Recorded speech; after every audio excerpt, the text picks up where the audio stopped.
Okay, so we're diving into Taoism this time, but maybe not how you'd expect. Yeah, not exactly your typical meditation retreat, right? Right, we're talking children's literature. Little Panda Learns the Tao. Catchy, huh? Definitely piqued my curiosity. Using a children's book to explore these concepts, I mean, it's a brilliant when you think about it. So true. Okay, for those tuning in, what's the format here? What makes this book so unique? So imagine this. 6 rhyming stories. Each one features little panda, naturally, going on these adventures with animal friends. Okay, rhyming stories, animal friends. I'm getting some serious bedtime story vibes here. You totally are. Yeah. But here's the catch. Each story is actually illustrating a different Taoist principle.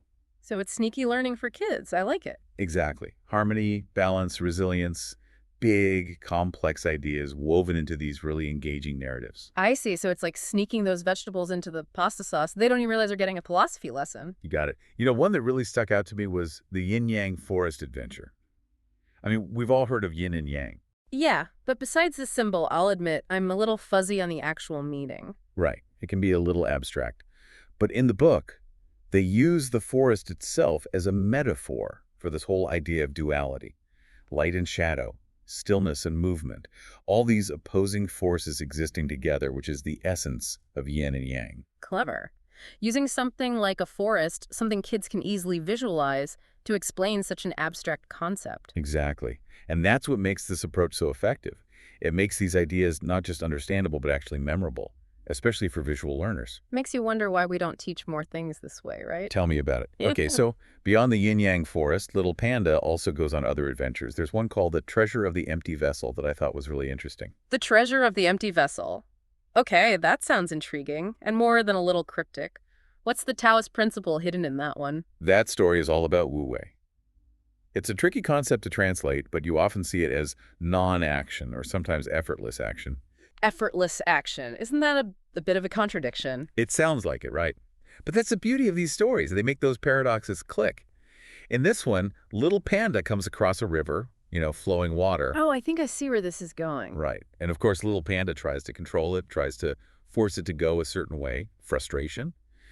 But it's when he finally just lets go, lets the river flow naturally, that he makes a discovery, a hidden treasure. So the lesson being sometimes the best way to act is to actually not act, or to work with the natural order of things instead of constantly battling against it. Exactly. That's Wu Wei in a nutshell. Yeah. It's about letting go of that need to control everything, trusting that the universe has its own wisdom, its own way, and using a river, it's such a clear image even for kids. You can't force water uphill, right? Makes me think of that saying, nature doesn't hurry, yet everything is accomplished. We get so caught up in our own plans and ambitions, we forget to just trust the process sometimes. It sounds like this little panda book is just full of these little wisdom bombs disguised as cute stories. Absolutely. Yeah. And the funny thing is, even though they're written for kids, these Taoist principles, they're timeless. They're just as relevant for adults trying to navigate this crazy thing called life. Makes you wonder, right? Like, what if we as adults approach things with that same kind of, I don't know, open-minded curiosity of a child? How much more might we understand about, well, everything? It's an interesting thought, isn't it? We always think of wisdom coming with age and experience. The more wrinkles you have, the wiser you are. Right, like you have to earn it somehow. Exactly. But sometimes it's those simple stories, the ones we loved as kids. They hold these really profound truths that we kind of forget as we grow up. We get too busy complicating things, I guess. I think so. But this book, it reminds us of that childlike wonder.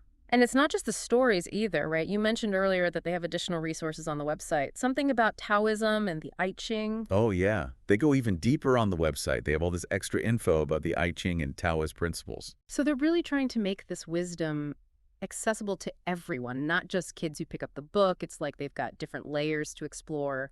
They do. It's kind of like a bridge. You can start with those simple stories, enjoy the illustrations, and if you're curious, you can delve deeper into the philosophy. That's really cool. It's not every day you find a children's book that comes with a whole philosophy reading list. I know, right?